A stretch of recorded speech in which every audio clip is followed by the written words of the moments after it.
Hi everyone, welcome back. This is Kathy. This is the second card using the Pink Avenue stamp set by Pink and Main. I had mentioned in the first video that I wanted to create 2 cards for friends of mine who recently purchased a home. If you missed the first video, I'll be sure to link to that up in the top right hand corner for you. To start out, I stamped the image using Extreme Black Hybrid ink by My Favorite Things onto a piece of 80-pound Nina Solar White cardstock. And I have a picture of the house that I used as a reference, and at the bottom of the house there is a brick facade, or it might be real brick. I don't know, I haven't actually seen the house. In any case, I wanted to personalize this card as well, so I used Prismacolor pencils to draw in bricks at the bottom of the house. It was a little bit tricky because of the picket fence in front of the house, but I just made sure to really take my time and kind of look to see where the rails of the picket fence were in comparison to the front of the house.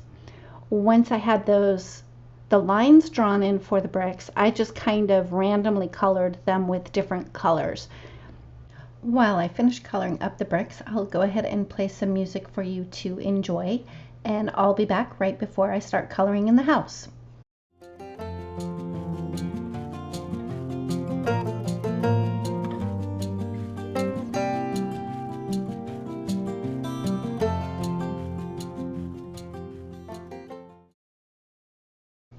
One trick when adding detail using colored pencils is to make sure that they're sharpened very well, and also to keep a soft brush close by, because sometimes colored pencils will leave little colored crumbs on your cardstock, and by using the brush to wipe them away instead of your hand, you'll avoid getting color smears across your project. The front of the house is painted green, but in the picture that I have, there are shaker shingles on the front of the house. Realistically, I knew it would be pretty difficult to draw in a bunch of tiny little shaker shingles, so I opted just to add in some siding just so that there's a little bit of texture to the front of the house to go along with the brick at the bottom. For this one, instead of drawing in the siding first, I did color the front of the house. Then I added in the siding. To add in shadows underneath the eave of the house, I used the tip to tip technique so that I could get an in-between shade of the 2 green markers. As always, all of the colors that I use will be listed down below as well as over on my blog. I kept the coloring very simple on this image because the image is kind of small. So most of it is either a 2-color blend, and in a lot of cases I only used 1 marker. With that being said, I'm going to go ahead and play some music for you to enjoy, and then I will come back right before I color in the windows because I have a little tip to share with you there.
For the windows on this house, I did want them to have some light, but I didn't want them as bright as I had them in the first card.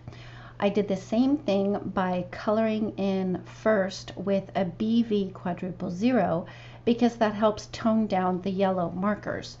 When I colored the windows in on this house, I did use a Y00 because it still provided some light, but it wasn't too bright. And again, I learned that technique from one of Sandy Allnock's videos. The next thing I did was I grabbed my white gel pen to kind of clean up some of the areas where I went a little bit out of the line and the colorless blender wasn't totally picking up the color. And on one piece of the Picket Fence, I had gotten a little bit exuberant with the colored pencil, so I had scraped it off with a craft knife, but I still needed to touch it up with a white gel pen, and I got a little bit too much white ink, but I was actually able to push the white ink using my fingernail, and it kind of just went right where I needed it to be.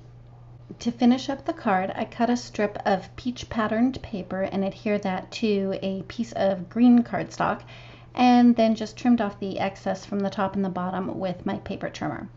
I did run the house through my die cut machine with the coordinating die, and I had also cut out a stitched eyelet circle from white cardstock so that I could pop the house up using foam tape.